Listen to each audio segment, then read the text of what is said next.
Sit, Mr. Pants. Sit. That's such a great name. All right, I'm here with Mr. Pants, who is, again, a dog that was adopted through Mae Day. If you're looking for a little dog in the LA area, Mae Day Rescue is a great place. They find great dogs that are in bad situations and place them in great homes like Mr. Pants here. Okay, so in this video, I'm going to show how we can do a focus exercise. Now, a focus is a great way to redirect the dog's attention away from something else. Please don't zoom in on this one. So what I do is I've got a handful of the high-value Tricky Trainer chicken liver treats here. You want to, when you're doing this, you want a really beef or meat treat that's going to have a small, strong aroma. As you can see, he's really interested in these. So I'm going to have one treat in my, I'm a right-handed person, I'm going to have one treat in my right hand and the rest of them in my left hand. What I'm going to do is I'm going to have the dog sitting between my knees. Sit. Sit. Now what I'm going to do is I'm going to make my hands look uniform. So I'm going to pretend like I have one here, and I'm going to put my feet off to the side because I want it to be at nose level. Now he's going to go to wherever the treat is strongest, the smell is strongest. I'm waiting for him to visually look up at my face. He's just kind of looking at my hand right now. Now I don't care that he gets up, and I don't move away when he licks or paws or scratches at it. All I'm doing, he's trying to get it directly. That's not going to get him the treat. Looking in my face is going to be what gets him the treat. So as soon as he looks up at me, focus. And I say the word focus when it goes in his mouth. I immediately reload so he knows we're playing again. And what we should see is after we do this a couple times, he starts looking up at my face. There we go. Focus. Now it doesn't have to be a whole head movement. It could be just eyes fluttering in my direction.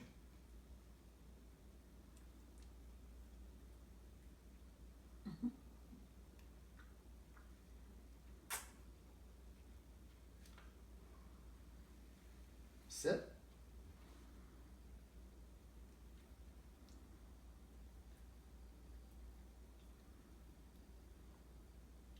Focus.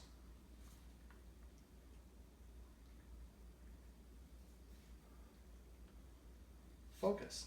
So I say focus. Whenever I give a treat, I want to give it a second after it goes in the dog's mouth.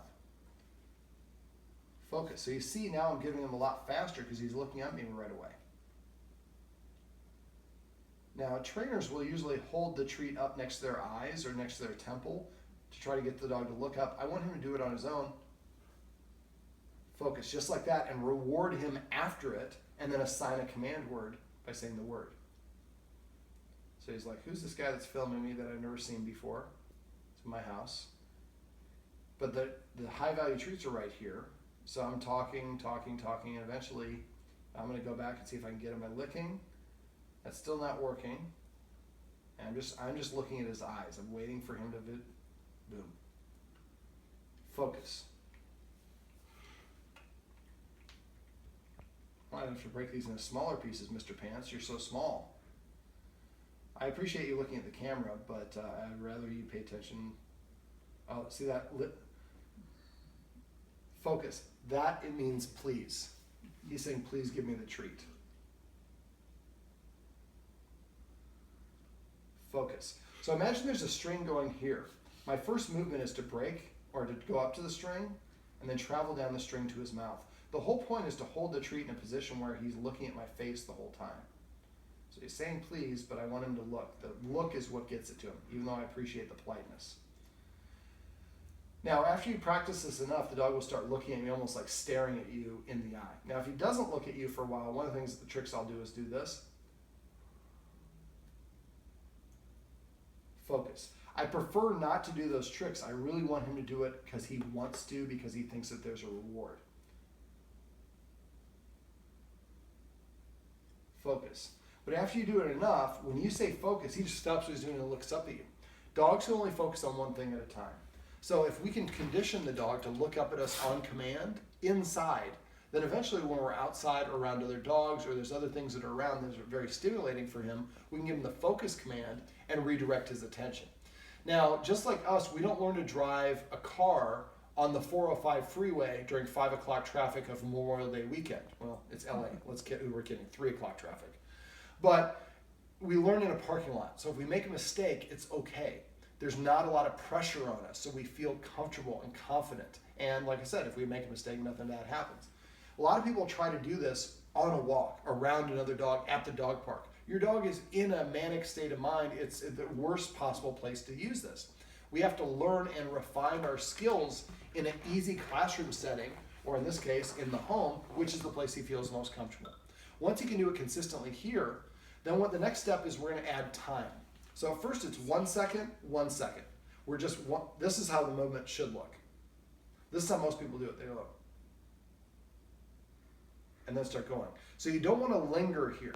You just take a right hand, a 45-degree turn and go straight to their mouth. And the idea is to keep them looking at your face the whole time. At first it's 1 second, 1 second. After you've been practicing, you're going to build up time. It's going to be 1 second, 20 seconds on the second movement. So that way the dog is staring at you the whole time. So the idea is to gradually get yourself up. When I do this, I usually have about 8 to 12 treats in my hand. And I practice, maybe 1 minute, 2 minutes tops. And then, no, that's fine. It's AC, it's good. Oh, we like it. It's hot day in LA. And so each one of you guys practices maybe once or twice this day. And now he's just kind of staring at you the whole time. Wait until he's pretty much staring at you the whole time before you start adding time. And the second one is 2 seconds. And for all 12 treats, 2 seconds on the second movement, and then both guardians do it. Then we get to maybe do that a couple times, and now we're going to 3 seconds. And we gradually work our way up to 20 seconds. Now if you go to like 4 to 5 seconds, and then he starts looking away, then go back to 4 seconds. Keep on practicing. The idea is to keep them focused on your face for up to 20 seconds in a row. Once we can do that in the house, and don't do it just here, do it all around the house, do it in the bedroom, in the back, all over the place. The next step would be to do it in the backyard. He doesn't really use his backyard very much. He's not out there a lot, but he's already sniffed and smelled a lot of things, so it's not quite as exciting as on the street when people are walking by and changing the environment on a day-to-day basis or hourly basis, minute-by-minute basis. So we practice it outside in the backyard until he can get, and we might have to go back to 1 second, 1 second, but eventually we get to the point where it's 20 seconds on that second movement. And then once we get to that point, then when we're on a walk, we do this on the walk, but when there's no other people or dogs around. So it's easy for him to look up at us. We want to get him established and confident and comfortable doing this redirect and looking at the humans anytime I hear the word and I get that treat. Now when we're doing it on a walk, we're not going to actually be sitting down. So we're going to be walking, we say focus, he looks up at us, we're going to hold up the treat like this between our eyes, and we're going to go down towards him and then pop it into his mouth. So the idea is while we're walking, he's walking, looking up at us while he's moving forward. So once we've established it and done it in all these different variables, now again, do it one distraction at a time. Don't start doing it too comfortable until don't go into outside until he can do 20 seconds consistently inside. Don't do it on the street until he can do it 20 seconds consistently in your backyard. Then don't do it around another dog until you can do 20 seconds on the street as you're walking without other dogs around.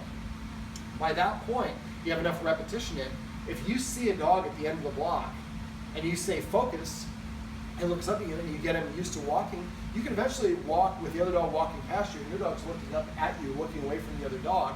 Dogs only focus on one thing at a time, and he's creating a positive association because, well, we're not doing a positive association, but we're replacing one behavior with another. If I look up at another human, I'm getting this high value treat or eventually getting this high value treat. So this way we can redirect the dog's attention. When we combine this with incorporating rules and structures and consistently enforcing the rules and structure, the dog becomes confident in the human's leadership abilities to protect the dog and control the environment, and the human has now developed a skill set to allow the dog to redirect his attention. So instead of barking and fixating on the other dog who's getting closer and closer, I end up barking at you more and more, now I'm not even looking at the dog at all. I'm looking at the human and I'm being rewarded for doing so. So this is how you can teach your dog to focus.